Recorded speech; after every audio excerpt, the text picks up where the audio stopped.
Dans les couloirs sombres et résonnants de l'histoire médiévale subsiste une vérité si troublante que l'esprit moderne recule devant son immensité. Ce que vous vous apprêtez à découvrir n'est ni le fruit d'une imagination débordante, ni une fable déformée issue du royaume de la fiction. C'est la réalité, austère et indéniable, préservée dans les annales du passé, la cruauté sanctionnée d'une époque où la punition n'était pas simplement la conséquence d'une faute, mais un théâtre soigneusement orchestré de souffrances, conçu pour être vu, entendu et gravé à jamais dans les mémoires. Ce n'était pas la malveillance sporadique de quelques tyrans isolés. C'était un système organisé, codifié, une véritable mécanique de civilisation tout entière, dont la loi et l'ordre ne reposaient pas sur la clémence, mais sur l'infliction délibérée de la douleur. Dans l'immense période que nous appelons le Moyen Âge du VE au XVe siècle, la notion même de justice était méconnaissable selon nos standards modernes. La douleur n'était pas un effet secondaire de la punition, elle en constituait le cœur battant. Elle était à la fois la revanche contre le coupable et l'avertissement adressé aux vivants. La croyance était simple, mais glaçante, si la souffrance était assez profonde, si les cris étaient assez perçants, la peur suffirait à maintenir l'ordre dans la société. Ces méthodes de discipline n'étaient pas l'œuvre de criminels ou de sadiques instables agissant dans l'ombre. Elles étaient les instruments mêmes de l'autorité, bénis par la doctrine de l'Église et scellés par le décret du roi. Façonnés avec la précision des maîtres artisans, ces engins n'étaient jamais conçus pour donner la mort rapidement.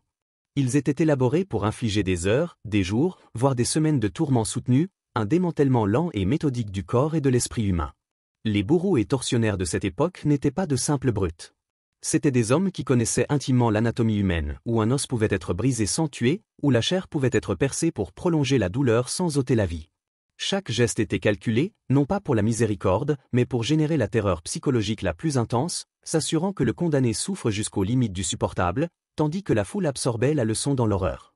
Les archives qui nous sont parvenues, verdicts judiciaires, témoignages sous serment, proclamations royales, dévoilent un monde où la clémence était presque inexistante et où la brutalité constituait l'ordre attendu des choses. La mort elle-même était souvent considérée comme une délivrance, un répit face à la cruauté méthodique et implacable de la loi.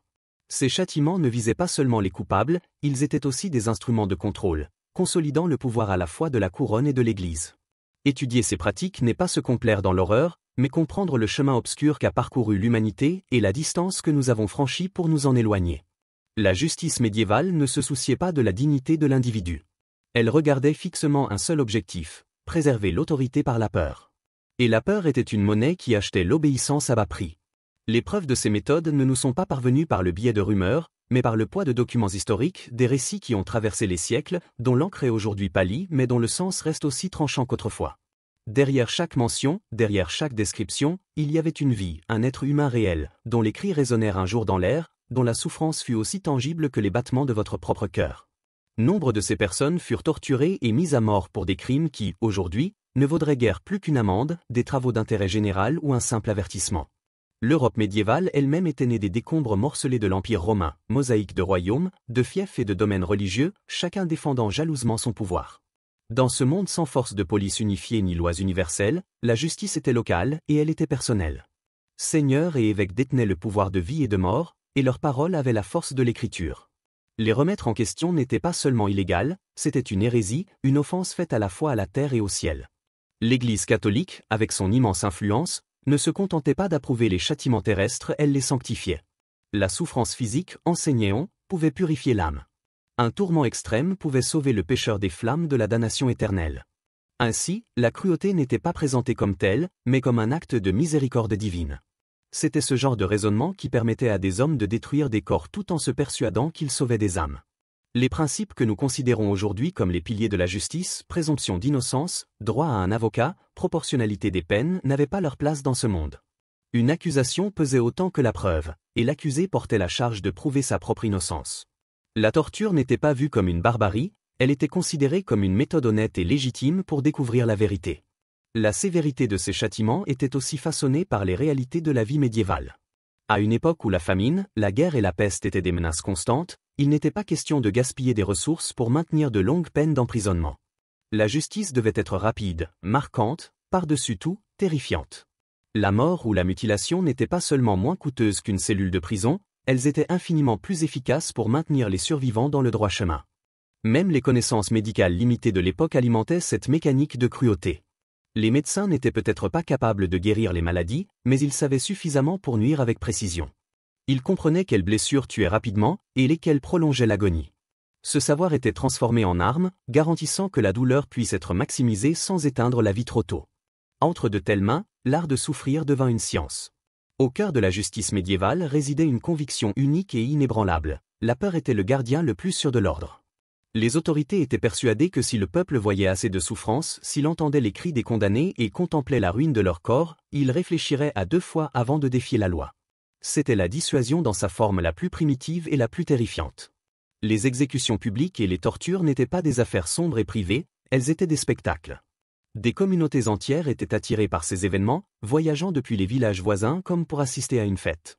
Ces mises en scène étaient soigneusement orchestrées pour maximiser leur impact, afin que l'image de la souffrance s'imprime à jamais dans la mémoire collective. Les archives préservées dans les royaumes et les registres ecclésiastiques à travers l'Europe, des tribunaux d'Angleterre aux cours de France, des provinces du Saint-Empire romain germanique jusqu'aux confins du continent révèlent une troublante uniformité. Les mêmes outils, les mêmes méthodes, la même philosophie de douleur calculée apparaissaient encore et encore, comme si chaque souverain avait étudié le même manuel de destruction humaine. Parmi ces instruments d'agonie, peu égalait la précision glaciale de la roue de supplice. Connue en Allemagne sous le nom de rade et en France sous celui de la roue, elle représentait peut-être l'engin le plus méthodique et systématique jamais conçu pour démanteler le corps humain. Ce n'était pas seulement un outil d'exécution, c'était une machine destinée à une destruction lente et méthodique de la chair et des os, tout en maintenant la victime douloureusement en vie. La roue elle-même était une construction imposante, un grand cercle de chêne ou d'autres bois durs, large de 2 à 2,50 m, dont les solides rayons servaient de cadre pour y attacher le condamné. Dépouillée de toute dignité et de tout vêtement, la victime était fixée en position d'écartèlement, ses bras et ses jambes passés entre les ouvertures de la roue ou liés de manière à exposer chaque articulation et chaque os. Alors, le bourreau, un homme autant artisan que meurtrier, commençait son sinistre ouvrage. Armé d'un lourd maillet de fer, il attaquait les points les plus éloignés, doigts et orteils, frappant avec juste assez de force pour briser les os sans ôter la vie. Coup après coup, la destruction progressait vers l'intérieur, poignets et chevilles, avant-bras et tibia, bras et cuisses, jusqu'à ce que finalement la cage thoracique et la colonne vertébrale cèdent. Les organes vitaux étaient délibérément épargnés aussi longtemps que possible, obligeant la victime à endurer vague après vague d'agonie. Ce n'était pas une punition rapide, et elle n'était pas conçue pour l'être. Un maître dans cet art pouvait maintenir une victime en vie pendant des heures, voire des jours. Les témoins parlaient souvent des sons, le craquement sec des os qui se brisent, les hurlements rauques et déchirés, le bruit écœurant et humide des hémorragies internes, des sons si atroces qu'ils restaient gravés dans leur mémoire à jamais. Ces horreurs n'étaient pas des accidents, elles faisaient partie du dispositif. La roue visait autant à provoquer un effet dans le cœur du public qu'à briser le corps du condamné. Elle n'était pas réservée uniquement aux crimes les plus graves. Vol, adultère, hérésie, trahison, tout pouvait mener à la roue, selon la volonté du juge. Parfois, le véritable crime de la victime n'était que d'avoir défié l'autorité une fois de trop. Une fois le supplice achevé, la cruauté ne s'arrêtait pas là. Souvent, les restes broyés étaient laissés attachés à la roue, les membres tordus grotesquement à travers les rayons, sinistre avertissement à quiconque songerait à défier la loi. Des semaines pouvaient s'écouler avant que les os ne cèdent complètement et que les restes ne se réduisent en poussière sous le ciel ouvert. Savoir manier la roue avec adresse exigeait une compétence particulière, et cette compétence commandait le respect. Les bourreaux capables de prolonger la vie sans faire perdre conscience étaient recherchés et souvent grassement rémunérés. Beaucoup acquéraient une réputation qui dépassait largement leur ville d'origine, leur nom prononcé avec un mélange de crainte et d'admiration morbide. Du XIIIe siècle jusqu'à bien après le XVIIIe, la roue de supplice persista non pas parce qu'elle était efficace au sens pratique, mais parce qu'elle atteignait les 2 objectifs centraux de la justice médiévale: la rétribution envers le condamné et la terreur profonde et durable de tous ceux qui assistaient à la scène. Et puis il y avait la Vierge de fer, sans doute l'instrument de torture le plus célèbre, murmuré dans les couloirs de l'imaginaire populaire. Dans l'esprit moderne, on l'imagine comme un sarcophage imposant, tapissé de pointes d'acier, prêt à transpercer une victime lorsque ses portes se referment. Mais l'histoire est plus complexe que la légende. Les archives de la fin du Moyen Âge décrivent bien des dispositifs pouvant être apparentés à la Vierge de fer, bien qu'ils se présentent sous de nombreuses formes, en tonneaux, en cercueil ou même en cages garnies de pointes savamment placées. Leur cruauté ne résidait pas uniquement dans leur apparence, mais dans leur ingénierie, des pointes disposées de manière à percer la peau sans atteindre le cœur ni les autres organes vitaux. La victime ne pouvait pas bouger sans enfoncer davantage les pointes, et la mort était volontairement retardée. C'était une souffrance qui pouvait durer plusieurs jours, une guerre silencieuse entre la volonté de la victime et le désespoir de son propre corps réclamant un soulagement. Chaque crampe musculaire, chaque respiration superficielle se payait d'une nouvelle douleur. C'était un tourment non seulement du corps, mais aussi de l'esprit, où l'espoir se rétrécissait à mesure que les heures passaient dans ce cercueil d'acier. La création de ces dispositifs à pointe n'avait rien d'une improvisation grossière. Elle exigeait les mains expertes de maîtres métallurgistes et les ressources financières de domaines riches. Chaque plaque de fer, chaque pointe affûtée devait être placée avec une précision absolue, non seulement pour infliger la douleur, mais pour s'assurer qu'aucune partie du corps du prisonnier ne puisse reposer sans presser sur une lame. L'ingénierie était aussi méticuleuse qu'impitoyable. L'objectif n'était pas une mort rapide, mais une chaîne ininterrompue de souffrance. Ces instruments étaient rares, présents uniquement dans les salles du pouvoir, les cités fortifiées, les cours royales, les grandes places fortes ecclésiastiques dont les coffres pouvaient financer à la fois leur fabrication et le secret nécessaire à leur utilisation.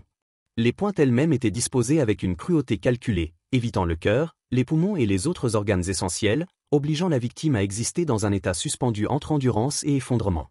Les récits de l'époque décrivent un tourment mental égal, sinon supérieur, à la douleur physique. Enfermé dans un dispositif semblable à la Vierge de fer, chaque respiration du prisonnier devenait mesurée, chaque frémissement une prise de risque vers une nouvelle blessure. Les muscles tremblaient et se contractaient sous la contrainte de l'immobilité, et pourtant chaque mouvement apportait une nouvelle morsure de fer. La bataille devenait celle de la volonté. Combien de temps pouvait-on endurer avant que l'esprit ne trahisse le corps? Ce n'étaient pas des châtiments pour de simples voleurs ou criminels mineurs. Ils étaient réservés à ceux dont les crimes frappaient au cœur même de l'autorité, les hérétiques défiant l'Église, les traîtres politiques menaçant l'État, et les accusés de sorcellerie dont l'existence même était perçue comme un affront à l'ordre divin. Le lien entre ces dispositifs et la persécution religieuse est bien documenté, les tribunaux ecclésiastiques les conservant précisément pour la correction de ceux qui s'écartaient de l'orthodoxie. Peut-être le plus effrayant était leur caractère progressif. Beaucoup étaient équipés de panneaux ajustables ou de pointes mobiles, permettant au bourreau d'augmenter progressivement la pression, approfondissant la pénétration centimètre par centimètre. La douleur pouvait être prolongée sur des heures, voire des jours, chaque étape rapprochant la victime du point de rupture, mais jamais jusqu'au soulagement de la mort. Le savoir-faire nécessaire à l'utilisation de tels instruments était autant un héritage qu'une compétence. Les techniques se transmettaient d'une génération de bourreaux à la suivante, chaque héritier apprenant l'anatomie du corps et de l'esprit ou infliger la douleur sans provoquer la mort, et comment briser la volonté d'un individu sans réduire son silence. Cela garantissait que des aveux puissent être arrachés, des secrets révélés, et la culpabilité proclamée avant le dernier souffle. Bien que les historiens débattent de l'ampleur réelle de l'utilisation de ces dispositifs de type Vierge de fer, les reliques conservées dans les musées et les témoignages glaçants issus des archives européennes confirment leur réalité. Leur pouvoir résidait non seulement dans l'agonie qu'ils causaient, mais dans la peur qu'ils inspiraient. Pour ceux qui les voyaient, c'était une vision de l'enfer sur terre, un rappel que la désobéissance pouvait mener à un sort bien pire que la mort. Si la Vierge de fer était un cercueil d'acier froid, la chaise, ou berceau, de Judas était un poignard taillé dans le bois, une création d'une perversité ingénieuse, combinant un tourment physique ininterrompu à une profonde humiliation. Parfois appelée chaise de Judas ou, en espagnol, elle mesurait environ 1 mètre à 1,20 m de haut, avec une pointe façonnée en pyramide à son sommet. Son nom même renvoyait à la figure de Judas Iscariote, le traître du Christ, liant le châtiment terrestre au jugement céleste. Le condamné était suspendu au-dessus de la pointe, les mains solidement attachées derrière le dos, de lourds poids fixés aux jambes pour accentuer la pression de la descente. Le bourreau, tel un chef d'orchestre dirigeant une symphonie macabre, contrôlait chaque centimètre de la chute, abaissant la victime lentement, prolongeant la pénétration et calibrant la souffrance pour durer des heures, voire des jours. Ce qui rendait le berceau de Judas si dévastateur, c'était sa double attaque. Physiquement, la douleur était atroce, vive et implacable. Psychologiquement, l'humiliation était absolue. Le corps de la victime était exposé, sa dignité totalement dépouillée, sa souffrance livrée au regard de tous les témoins. Aux yeux des autorités médiévales, c'était là sa véritable force, frapper à la fois la chair et l'esprit, ne laissant rien intact. La forme pyramidale n'était pas le fruit du hasard.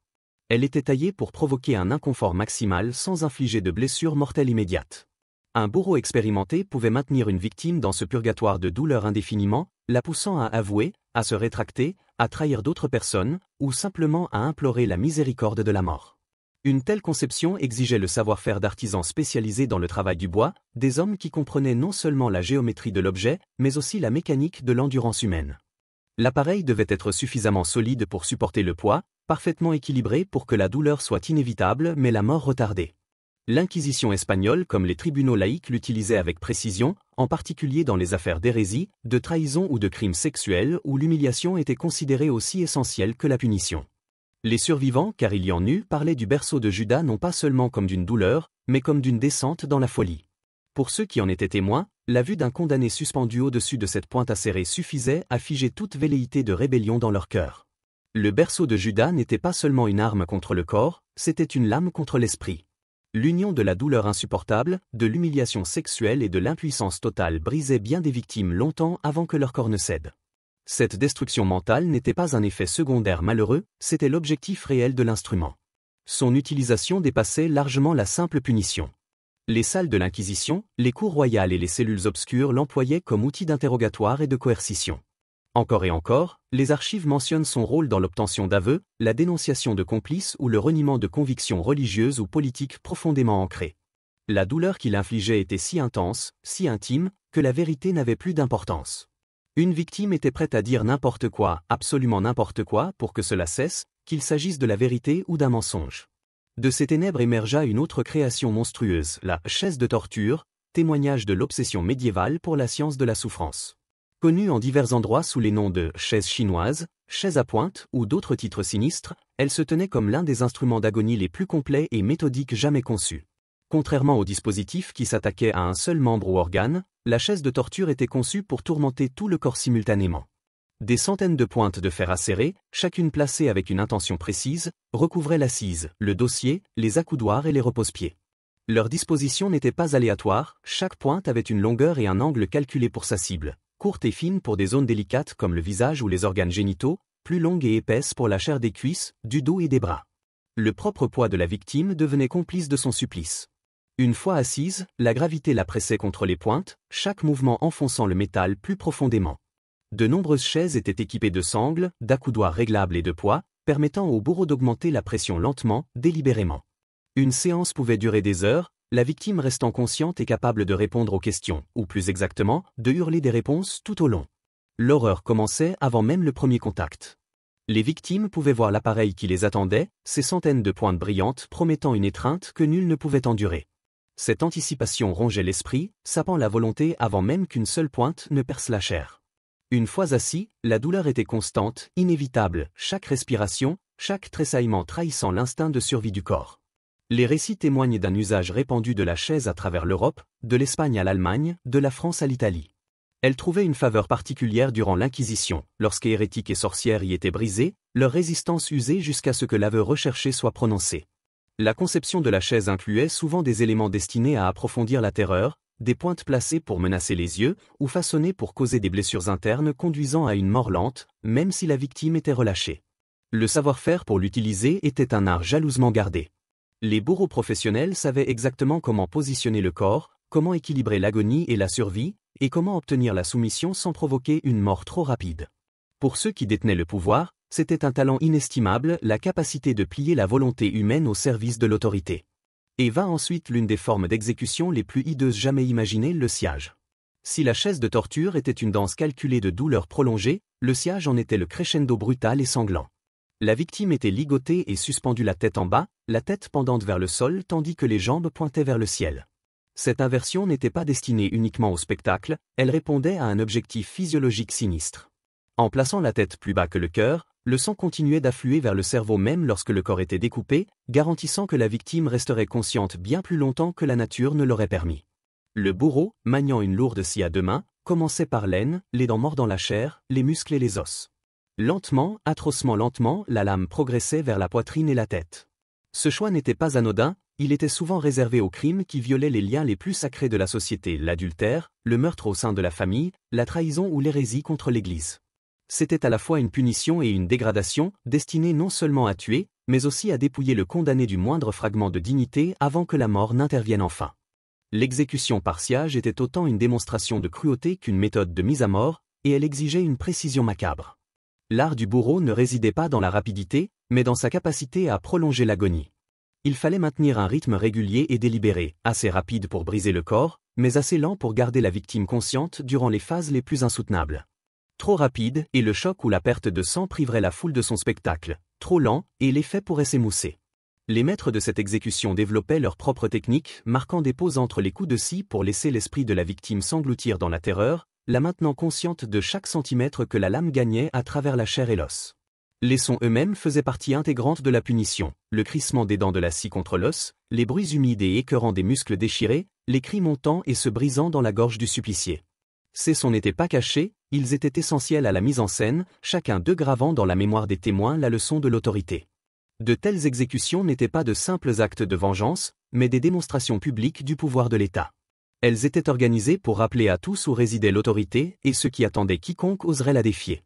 Le spectacle renforçait les hiérarchies sociales, maintenant les sujets à leur place par une peur qui survivait bien aux condamnés. D'un point de vue moderne, l'exécution par sciage glace le sang, non seulement par sa brutalité, mais aussi par son efficacité. Les récits historiques évoquent des bourreaux capables de maintenir une victime vivante et consciente pendant des heures, s'assurant que la punition remplissait jusqu'au bout son objectif psychologique. La méthode était particulièrement courante dans les territoires où l'influence de l'Église catholique romaine était la plus forte, son association biblique avec le martyr d'Isaïe lui conférant une apparence de sanction divine. Fait remarquable, le sciage perdura jusqu'à la période moderne, subsistant dans certaines juridictions jusqu'au XVIIe et même XVIIIe siècle, preuve de l'importance qu'on lui accordait comme châtiment et comme outil de contrôle social. De l'art de déchirer un corps, l'ingéniosité médiévale se tourna aussi vers l'art de l'écraser tout entier. Au XVI siècle, Sir Leonard Skeffington, lieutenant de la Tour de Londres, introduisit un appareil dont la cruauté égalait la simplicité trompeuse, la fille du récupérateur, Scavenge's Docter.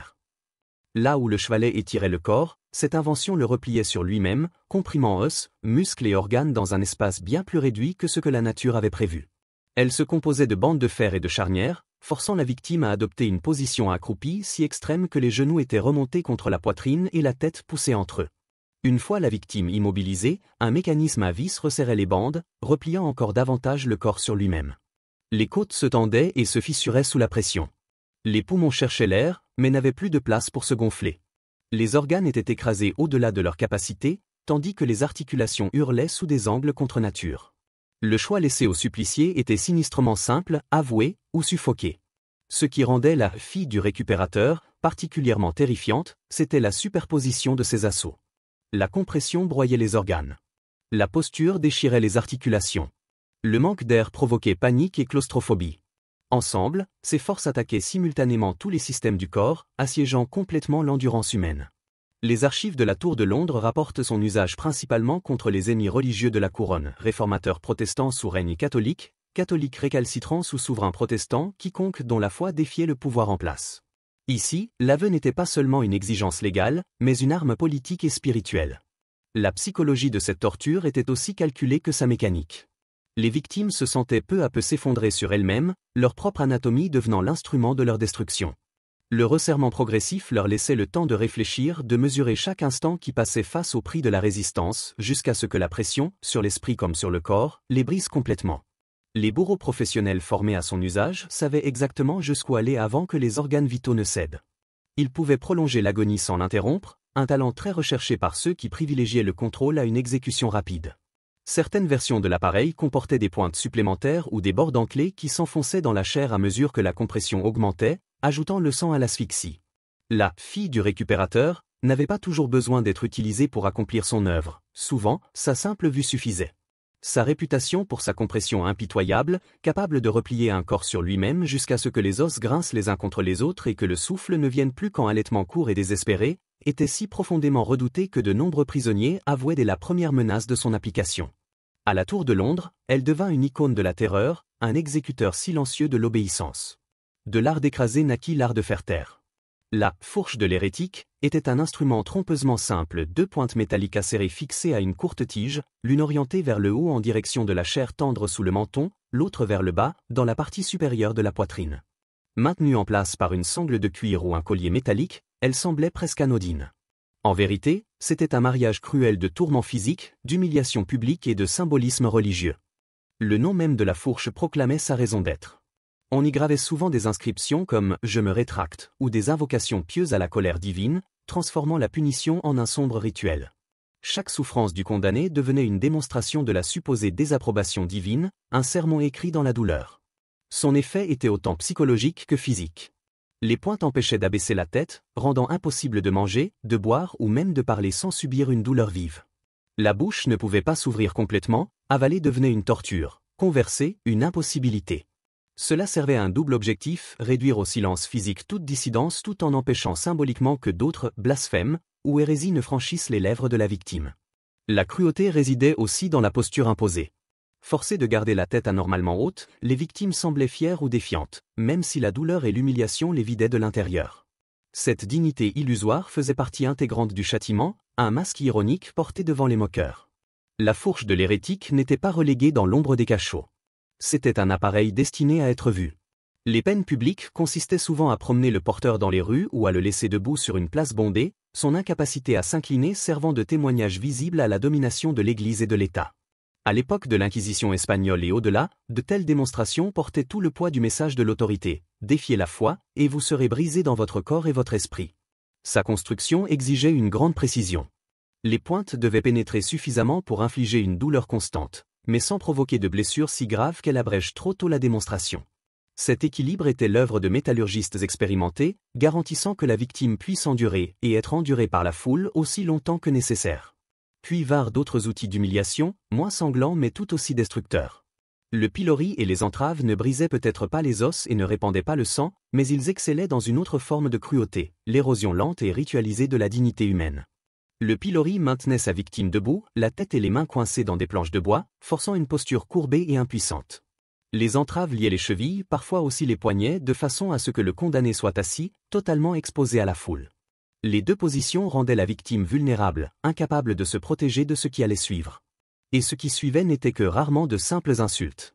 Dans les communautés soudées du Moyen Âge, ces châtiments publics prenaient la forme d'un théâtre collectif. Les villageois lançaient des aliments pourris, des déchets, des pierres et tout ce qui leur tombait sous la main. La dégradation du condamné devenait un acte de participation, un renforcement partagé de l'ordre social. Le véritable génie ou la véritable perversité de ces peines résidait dans leur intégration sociale. Elles transformaient la communauté en instrument de la sentence, garantissant que la honte ne soit pas seulement administrée par l'autorité, mais activement entretenue par le peuple lui-même. Le pilori et les entraves n'étaient jamais des châtiments infligés isolément par un bras lointain de la justice, ils exigeaient la complicité de la foule.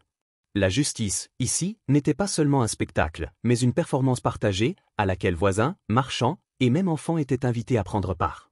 Des légumes pourris, de la viande avariée, des excréments d'animaux, pire encore des pierres et des déchets humains, s'abattaient sur l'impuissant. Dans ce théâtre de la dégradation, le peuple devenait un instrument de la sentence, transformant l'indignation morale en agression physique. Ces épreuves pouvaient durer des heures, parfois s'étendre sur plusieurs jours. La victime restait exposée au vent, à la pluie, au soleil brûlant, sans possibilité de s'essuyer, sans échappatoire aux insectes qui se nourrissaient des plaies ouvertes. Beaucoup enduraient non seulement les quolibets de la foule, mais aussi l'indignité intime d'être souillés d'urine ou de matière fécale, privés du dernier vestige de dignité personnelle. Les blessures infligées n'étaient pas toujours visibles. Bien après la disparition des ecchymoses, le souvenir d'avoir été exhibé, la honte d'avoir été donné en exemple restait gravé dans l'âme comme une tache indélébile. Ceux qui avaient subi le pilori ou les entraves se retrouvaient souvent indésirables au sein de leur communauté, même après la fin de leur peine, leur réputation étant irrémédiablement brisée. Dans bien des cas, cette mort sociale s'avérait plus destructrice encore que la douleur elle-même. Pourtant, ces châtiments n'étaient pas seulement des actes de cruauté, ils servaient aussi de lien communautaire. Se rassembler pour juger un fautif permettait au reste de la communauté de réaffirmer ses limites morales. La place du marché, le parvis de l'église ou le carrefour devenaient des tribunaux à ciel ouvert, où la punition tenait à la fois de l'amusement et de la leçon publique.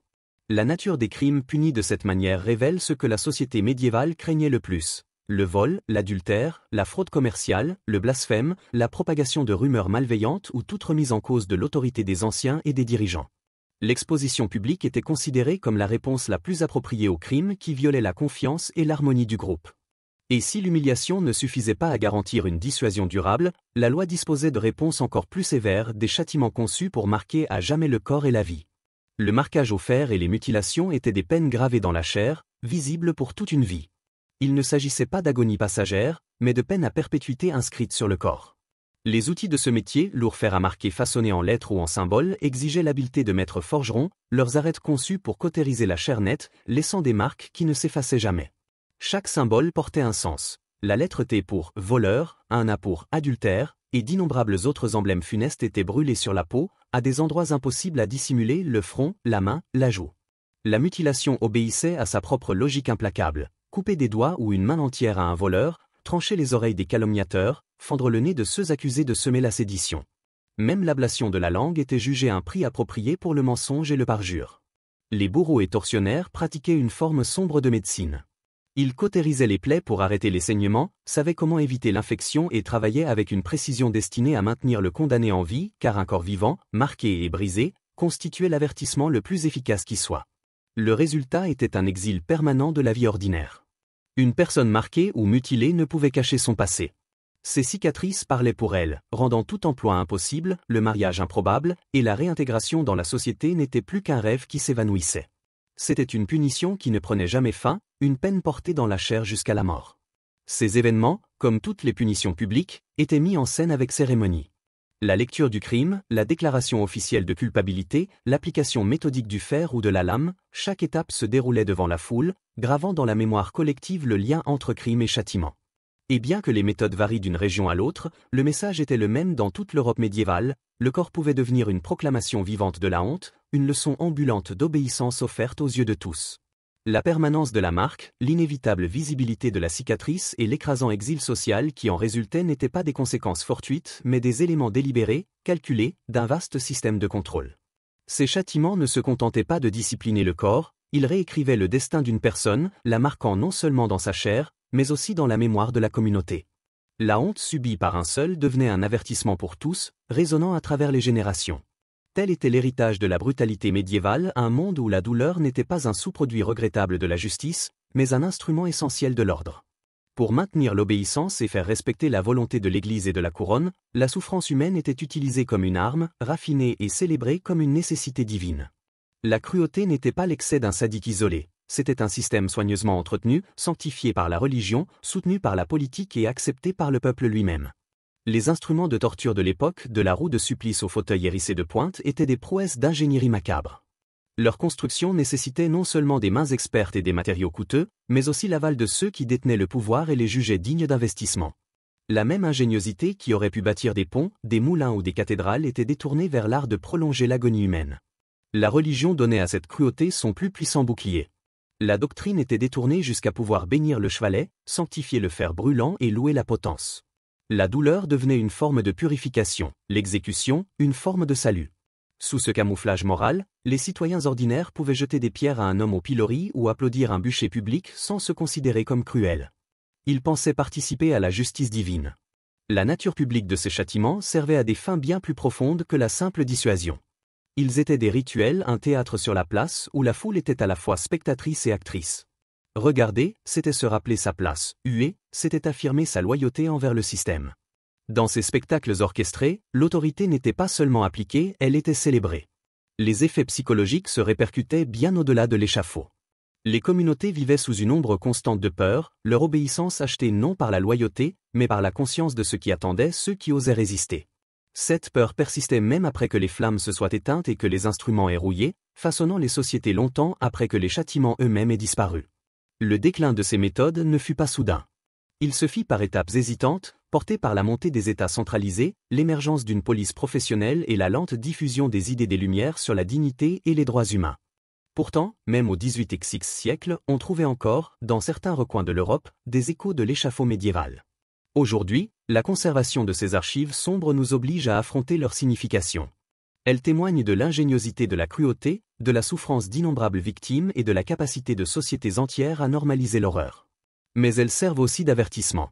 Les forces mêmes qui ont rendu possible la brutalité médiévale, ferveur religieuse, pouvoir politique, conformisme social et savoir-faire technique, sont toujours présentes parmi nous. Ainsi, l'étude de ces châtiments dépasse la simple histoire. Elle devient un appel à la vigilance. Car les instincts qui autrefois remplissaient la place publique de huées et de cris sont toujours tapis dans la nature humaine. Sans retenue, sans une défense consciente de la compassion contre la peur, ils peuvent se réveiller à nouveau. Le passé n'est pas mort. Il attend en nous. Et ce n'est qu'en nous souvenant de la souffrance de ceux qui ont subi la justice médiévale que nous pourrons espérer empêcher que ces ombres ne s'abattent une fois encore sur notre monde. La finesse de l'artisanat des instruments de torture médiévaux nous rappelle, de façon glaçante, que le savoir humain n'est jamais neutre, il peut être orienté vers la création ou la destruction avec la même précision. Les mêmes esprits qui élevaient de majestueuses cathédrales vers le ciel et ornaient de feuilles d'or les pages sacrées concevaient aussi des machines destinées à briser le corps et l'esprit humain. Cette dualité nous force à affronter une vérité inconfortable. Le progrès technique ne garantit pas le progrès moral. La disparition de ces châtiments de la justice européenne ne fut pas un pas inévitable de l'évolution humaine. Elle fut conquise durement au fil des siècles. Elle exigea un éveil moral, des changements structurels et le courage d'hommes et de femmes prêts à défier les normes admises de leur époque. Ils risquèrent l'exil, la ruine, voire la mort, pour contester la croyance selon laquelle la cruauté était synonyme de justice. Les victoires qu'ils remportèrent ne furent ni complètes ni définitives. et elle nous rappelle que la civilisation doit être protégée, non tenue pour acquise. Même aujourd'hui, le fantôme de la brutalité médiévale murmure dans nos débats modernes, dans les discussions sur le pouvoir de l'État, dans les subtilités de lois qui grignotent les droits, dans les discours qui présentent les êtres humains comme des ennemis à écraser plutôt que comme des citoyens à écouter. Dans les moments de peur et de crise, la tentation d'échanger la retenue contre la sécurité ressurgit, comme ce fut le cas il y a des siècles. L'histoire nous montre exactement où mène ce chemin et quel prix il exige en dignité humaine. Étudier ces châtiments ne signifie pas juger le passé avec un regard moderne condescendant. Cela signifie en tirer de dures leçons et les porter en avant. Nous devons préserver les garde-fous juridiques, institutionnels et moraux qui empêchent la réactivation de la machine de la cruauté. Car les outils changent, mais les impulsions demeurent. La même peur, la même soif de contrôle, la même disposition à croire que la souffrance peut être juste, elles sont encore en nous, prêtes à se réveiller. Le seul véritable hommage que nous puissions rendre à ceux qui ont enduré les affres du chevalet, du bûcher, de la roue et du fer rouge, n'est pas de raconter leur douleur comme un spectacle, mais de garantir que leur souffrance ne se reproduira jamais. Leur vie, et leur mort, doivent rester un avertissement permanent. Aucune justification, aucune idéologie, aucune peur ne vaut la perte de notre humanité. Le prix de la civilisation est une vigilance éternelle, non contre un ennemi lointain, mais contre nous-mêmes.